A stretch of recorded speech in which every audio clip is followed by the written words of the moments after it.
Hello everyone, welcome back to the channel.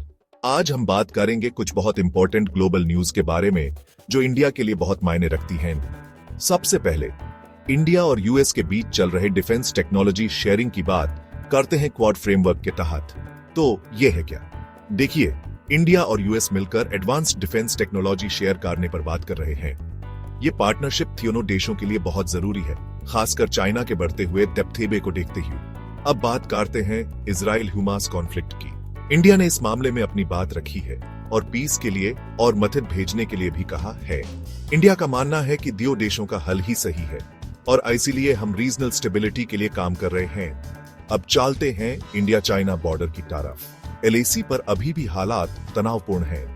बातचीत बंद है और इंडिया ने अपनी आर्मी को भी मजबूत कर दिया है। चाइना की हरकतें और इकोनॉमी को लेकर भी हमारे लिए परेशानी बनी हुई है।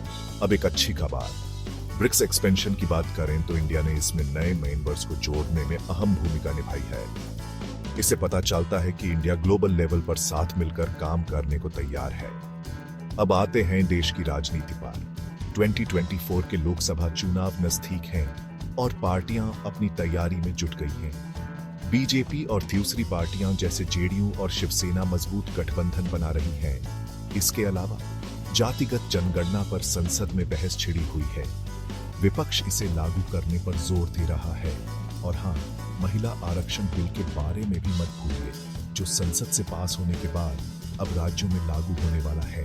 आखिर में दिल्ली में प्रत्युषण का मुद्दा किया। सुप्रीम कोर्ट ने दिल्ली और आसपास के राज्यों को फौरन कदम उठाने को कहा है। इस बीच नेता एक दूसरे पर आरोप लगा रहे हैं। तो थियोस्टो, ये थी आज की कुछ खास खबरें। इन सब मामलों में इंडिया का रोल बहुत अहम है, इसलिए जागरूक रहें और दुनिया की घटनाओं को समझें। हमारे चैनल को लाइक, शेयर और सब्सक्राइब करना ना भूलें। अगली बार तक के लिए नमस्कार।